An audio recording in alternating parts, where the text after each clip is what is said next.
Ji my हक्स family, जैसे मैंने आपको बताया था कि मैं आपको लेकर आया हूँ बादशाही मस्जिद में, और आप वो पीछे देख रहे हैं ये बादशाही जयपुर हिंदुस्तान का एक शहर है, वहाँ से लाया गया। इमाम काबा अब्दुर्रहमान अस्सुदैस आए तो यहाँ पर पाँव रखने की भी जगह नहीं थी।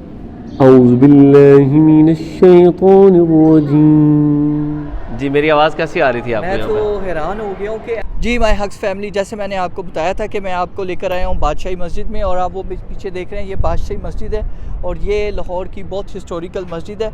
और इसके बारे में जो इसकी हिस्ट्री है वो हमें बताएंगे हमारे भाई हबीबुर रहमान साहब जो हमारे साथ हैं।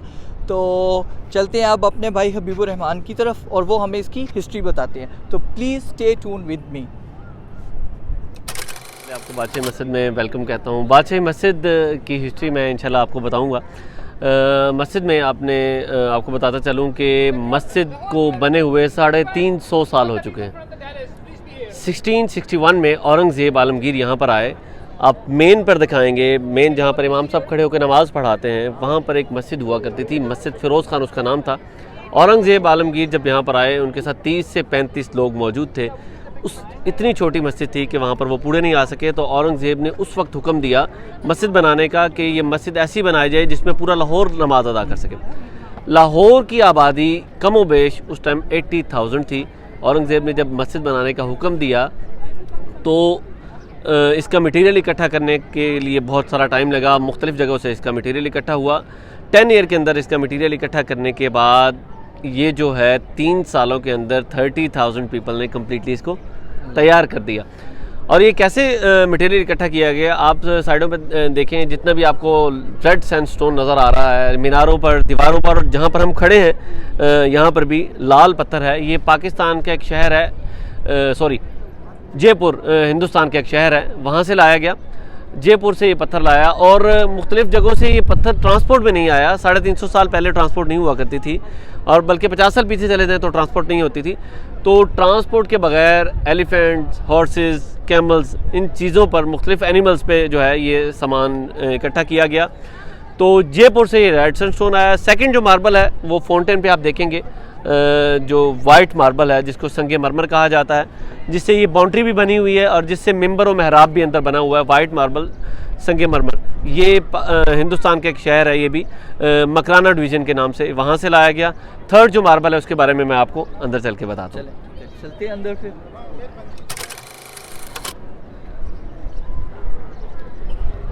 ऑन है।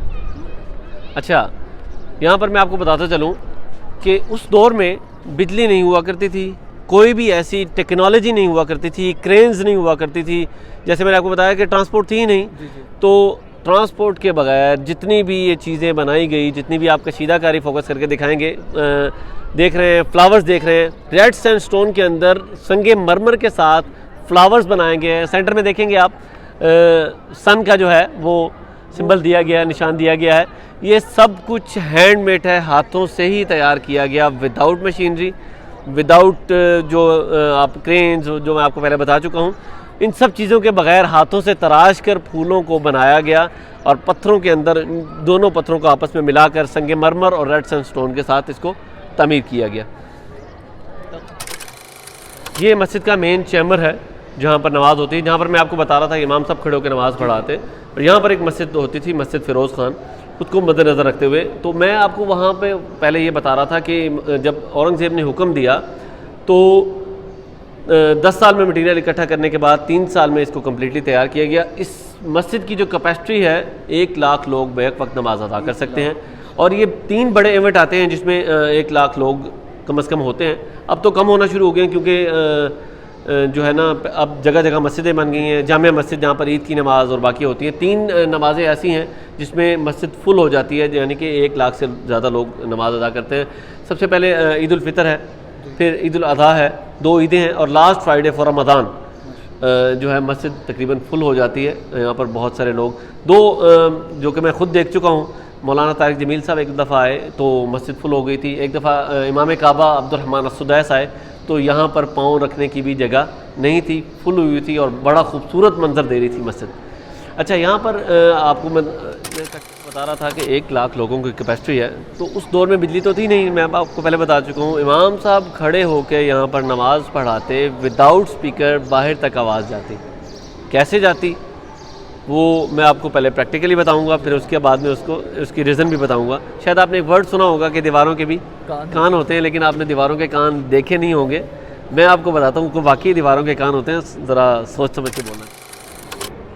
जी, आप उस कॉर्नर में जाएंगे और मैं उस कॉर्नर से बोलूँगा, वहाँ से आपको ऐसी आवाज़ फील होगी लाइक जैसे स्पीकर या माइक में बोल रहा हूँ मैं। बहुत सारा डिस्टेंस है। जी जी, पहले आप वो देखें, आ जाइए।